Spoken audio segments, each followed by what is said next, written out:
have to look forward to? Well, I'm not coming out of jail. No, I mean just generally. You know, if you would... Nothing really. I mean, after you come out of jail, if you ain't learned nothing, you don't know nothing. I mean, that little piece of paper don't mean nothing. I mean, that's all they doing. They gonna pass you. I don't care if you retarded. You know, you can be dumb as ace of spades. You know, they gonna graduate you anyway. What you gonna do with it? What am I gonna do with math? With math, yeah. What I'm gonna do with math, what I'm gonna go into is for the police force. That's the academy that I'm going in.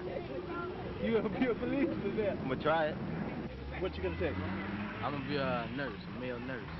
Yeah.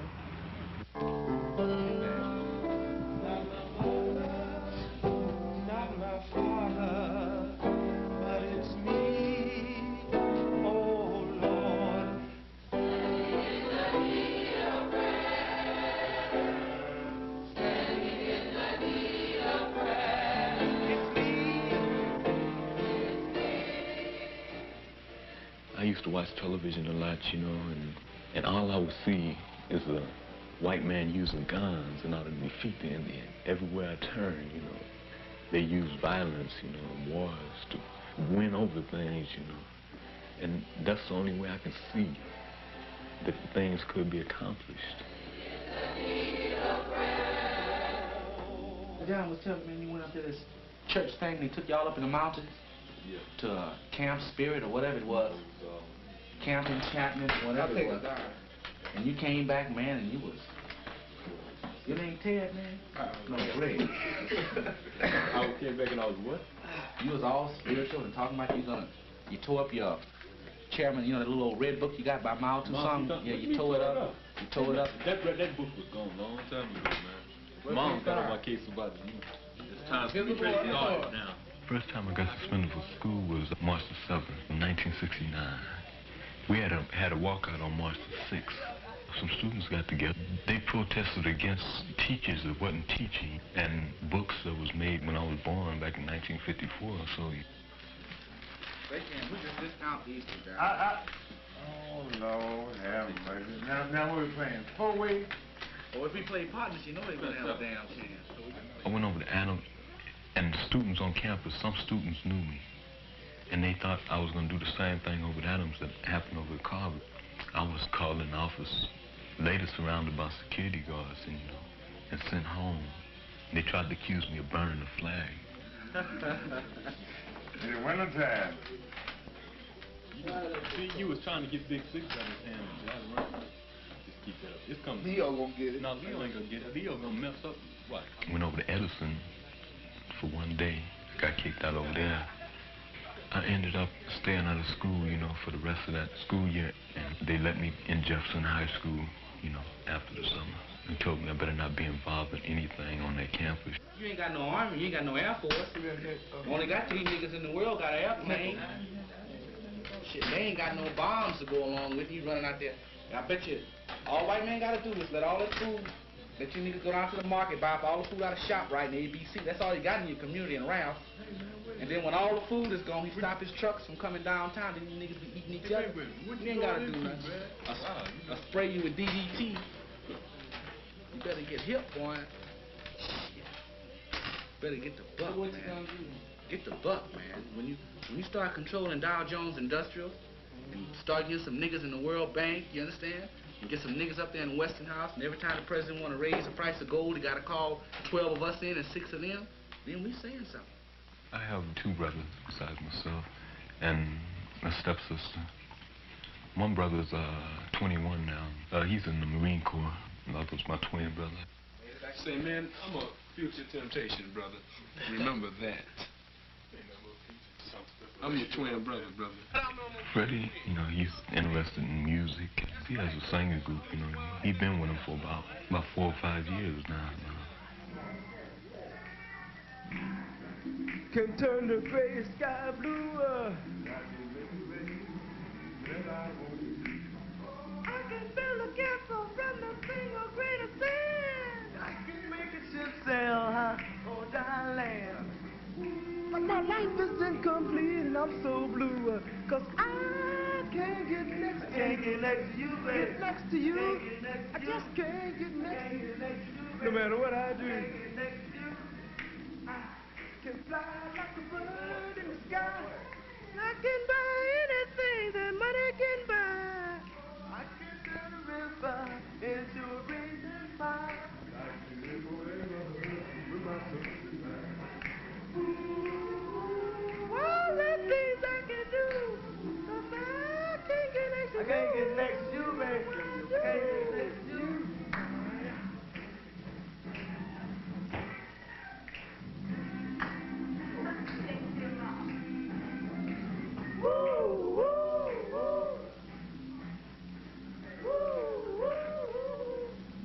it's a lot of people that mess with Reds in the community, but they usually, you know, take them at night, you know, and at parties, when they get ready to go to parties. But I see young brothers and sisters, you know, smoking weed all day, you know, at school, you know, at night, you know, and just about wherever I go, you know. But usually in the daytime, it's only a small minority of black young people, you know, that take Reds, but they would smoke marijuana. Y'all plan to make marijuana legal. At first, when the marijuana was in the black community and the Chicano community, they'd say, well, just control them, you know. But then when the white people start seeing their white kids use marijuana and say, hey, this cow gonna put my kid in jail, we gotta do something about this. So they can say, let's make marijuana legal. Marijuana, I believe if people want to use it, you know, if they dig on getting high, you know, and everything, well, you know, it's them. I guess I'm just this type of person, you know. I don't like to get in no kind of position where I can't, you know, think properly. When something take effect on me that I don't understand, it's a feeling, you know, I just can't stand it. I tried it, you know, 3 times. You know, I wasn't myself, and I seemed like I couldn't come back to myself right then. I guess I wasn't used to it, and I was kind of scared of it in a way. Whatever it is we feel that, you feel that not only that you're having problems with, but that you want to learn, come on and we'll research it, and we'll find out about it, and you take all of that back. And you ain't got to bait the teacher and going, well, you wrong, you know, blah, blah, this, that, and the other on him, you know, because he's going to get all weird on you then and going to start firing on you from a mental thing and won't send you to the VP's office for being smart. The Avalon Carver Community Center program was set up to get teachers and students, you know, together, get them to know one another, you know. Our educational program in the schools itself is falling down.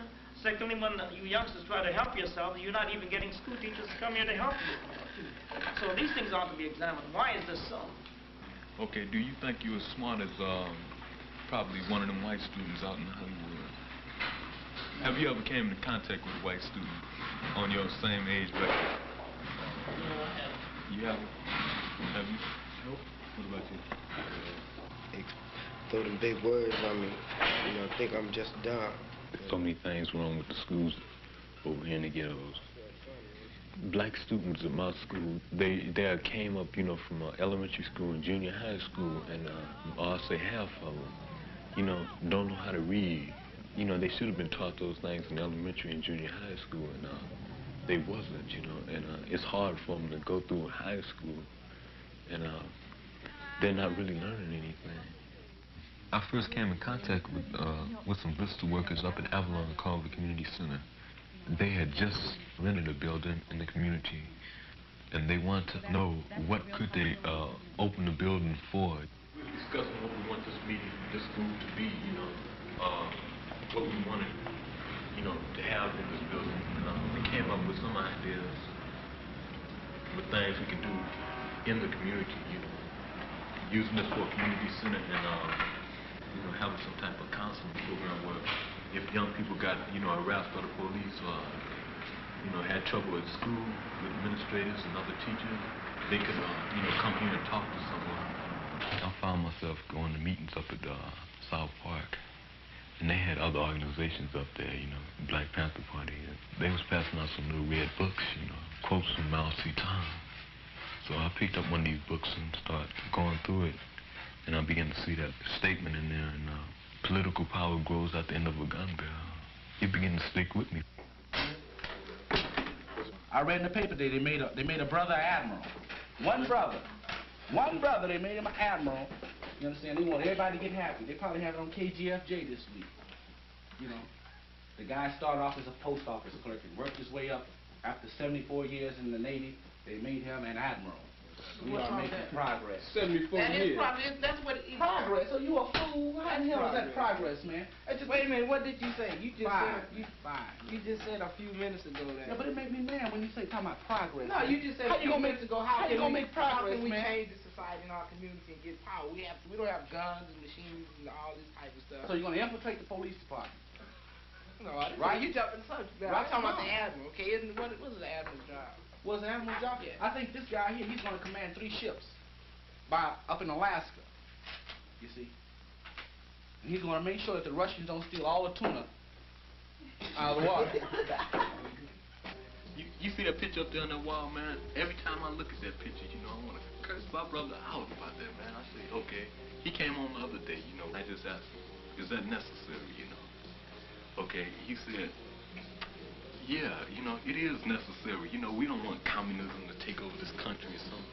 I say, hey, man, regardless, you know, you got all those people, you know, in that hole over there. I say, hey, man, don't you think we should, you know, stay in our country and try to do something in this country to straighten up everything instead of trying to go out and fight somebody else's war? And they ain't doing nothing but killing off a lot of innocent people, man.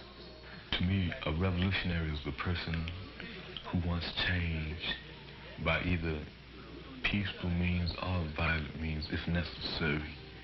They have more out in Watts than they had before that riot, you know. I noticed white people was beginning to focus on Watts, wanting to find out what's going on in Watts, what's the problems, you know. What do these people want over there? And they was beginning to do something because they were scared. They didn't want it to happen again. That's why I believe violence worked there.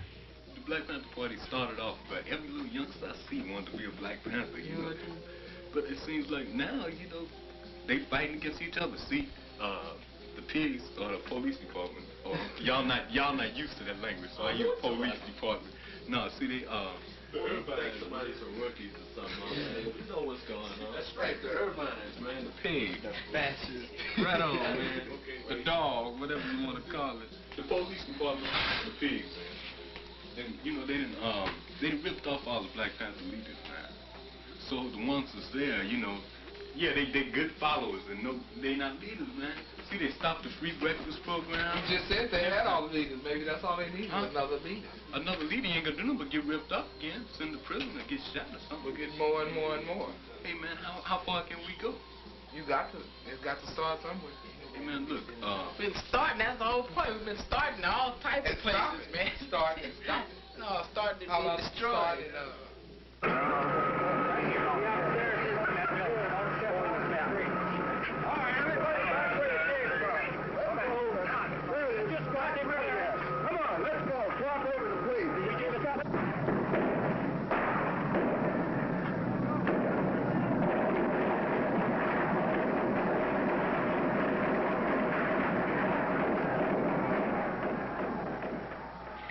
Police was surrounding the Panther office. It seemed like it was a battle. They had about 5 or 6 people who trapped up in the building shooting, you know.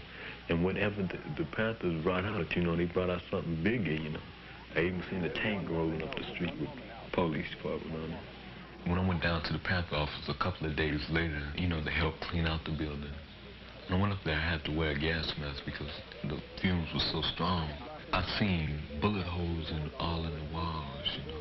We had a group outside. I said about 200 or 300, you know. A police car came around, and a man got up out of the car and said that this was an unlawful assembly, you know, would you please disperse? The people didn't leave, you know. So the police, they got out of their cars, and they started beating heads again. And one of the sisters that was out there was Angela Davis. She got beat that night. From that incident, I realized that we can't use the gun because if we pick up, you know, a 45, you're going to pick up a rifle. You know, we pick up a rifle, you're going to use a tank. So I guess we're just going to have to wait. Members rise, and don't you be ashamed, oh Jesus Christ, the Lamb of God, and written down my name in the kingdom. I think for myself, you know, and you know, regardless to what other young people think, you know, I think I judge from experience, you know.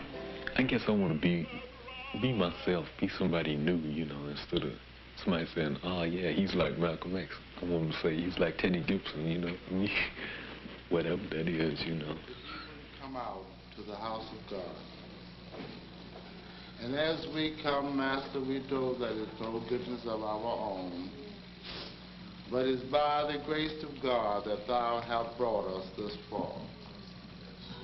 We pray, Master, for the blessing upon each and every one which is in the building.